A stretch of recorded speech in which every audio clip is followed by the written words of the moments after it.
Good evening, everybody.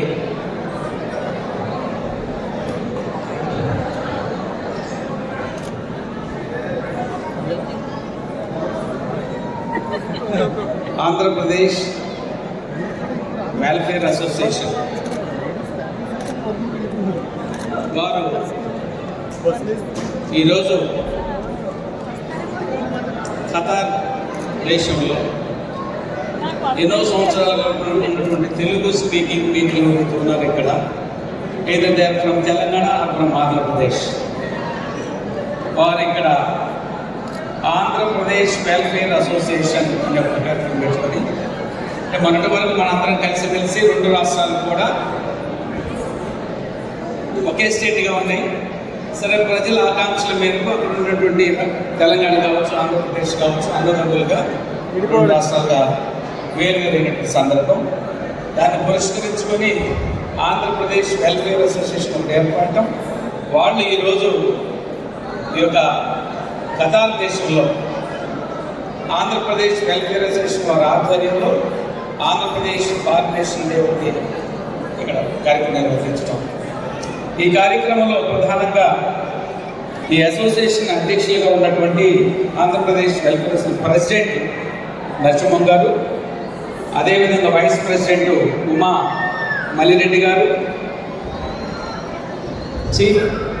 ఈ కార్యక్రమానికి chief గెస్ట్గా వచ్చేసినటువంటి respected his excellency ambassador mister Vipul garu, the honourable guest of the dais. Thank you. ప్రధానంగా Andhra Pradesh welfare association Andhra Pradesh corporation జరుగుతుంటే ఇది ఒక చారిత్రాత్మకమైనటువంటి విషయం. కాంగ్రెస్ పార్టీ స్వాతంత్రానికి ముందు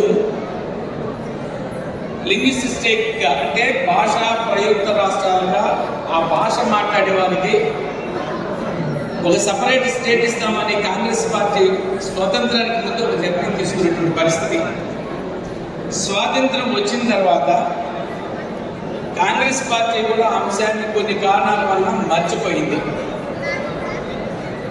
అందరూ ఒక నిమిషం కానీ మాట్లాడకుండా ఉండగలిగితే కొంచెం మాట్లాడవచ్చు. నేను కొంచెం వాతావరణం వేరే ఉంది, లేకపోతే అందరూ వేరే కార్యక్రమాల్లో బిజీ అయినందువలన ఈ ఫార్మేషన్ డే సందర్భంగా ఏదైతే మేమందరం కూడా మీ పిలుపు మేరకు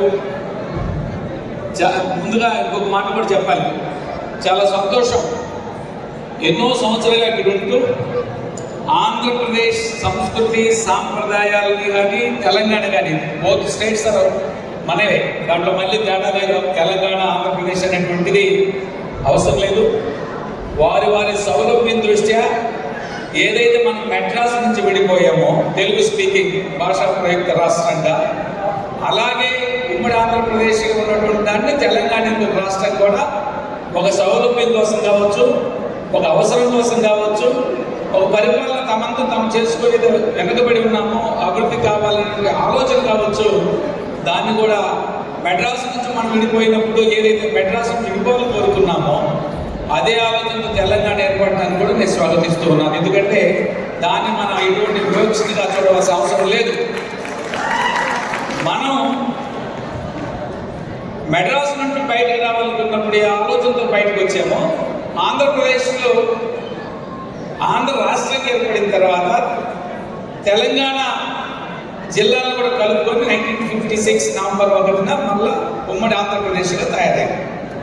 తర్వాత మళ్ళీ ఆంధ్రప్రదేశ్ నుంచి 2014లో తెలంగాణ రాష్ట్రంగా విడిపడ్డాం. బట్ దాన్ని కూడా మనం సుహృద్భావ వాతావరణంలో అన్నదమ్ములు ఎప్పుడు కూడా జీవితకాలం ఒకే కుటుంబంలో కలిసి ఉంటారు. కాబట్టి అన్నదమ్ముల అవసరాల దృష్ట్యా కొన్ని పరిపాలన దృష్టి కావచ్చు, కుటుంబాల్లో అందరూ కలిసి ఉంటే కొన్ని సమస్యలు వస్తాయని తెలుసుకో, ఎవరు కుటుంబం వాళ్ళు ఉంటే అది మంచిదని కావచ్చు, విడిపోయినటువంటి సందర్భం.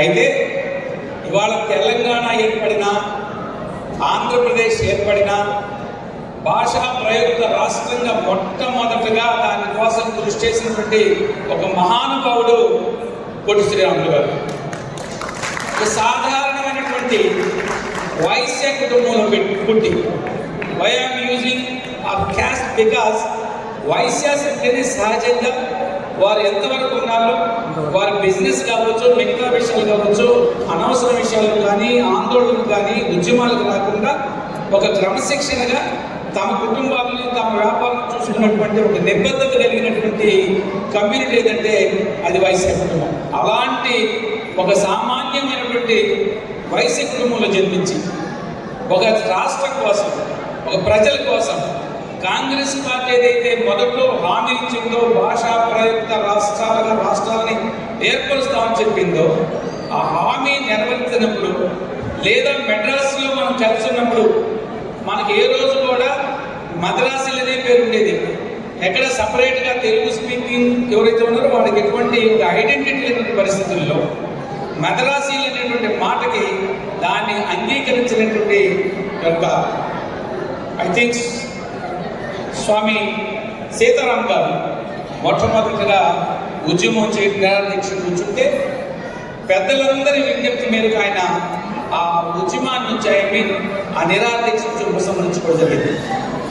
అప్పుడు వచ్చిన మాట ఏంటంటే ఆంధ్రులు ఆరంభసులు, వీరు ఆవేశమే తప్ప విషయం మీద ఉండరు, పోరాటానికి నిలబడలేరు, చెప్పిన మాటకు కట్టుబడే ఉద్యమం చేసేటువంటి శక్తి లేనటువంటి ఆంధ్రులు అన్న మాటకి స్పందించినటువంటి పొట్టి శ్రీరాములు గారు. ఏదైతే పొట్టి శ్రీరాములు గారి గురించి కూడా మీరు కొన్ని విషయాలు వినాలి. ఆయన 1901 మార్చి 16న నెల్లూరులో పుట్టి తదనంతరం విద్య చేస్తూ నెల్లూరు మెడ్రాసులో పచ్చప్ కాలేజీలో లా చేస్తూ కూడా భారతదేశ స్వతంత్ర సంగ్రామం కోసం తాను సైతం సమితిని ఒకటి ఆహుతించాను. ఈ దేశం కోసం నా ప్రాణాలు, నా ఉద్యమాలు లేదా నా జీవితం మా తల్లిదండ్రులు కాదు, భారతదేశ స్వతంత్రం కోసం పోరాడాలన్న ఒక సత్సంకల్పంతో గాంధీ గారి వెంటనే క్విట్ ఇండియా ఉద్యమంలో కావచ్చు, నాన్ కోఆపరేషన్లో కావచ్చు అనేక ఆ ఉద్యమాలు చేస్తూ ఆ గాంధీ గారితో కలిసి పనిచేస్తూ జైలుకి పోయినటువంటి సందర్భం కూడా మీరు గమనించగలరు. దాని తర్వాత స్వతంత్రం వచ్చిన తర్వాత ఎప్పుడైతే స్వామి సీతారాం గారు ఉద్యమం మధ్యలో పెద్దల యొక్క విజ్ఞప్తి మేరకు డిస్టర్బెన్స్గా ఉందా, మామూలుగా ఉందా?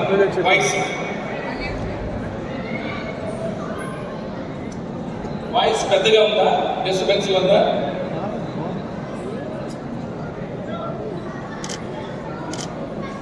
సార్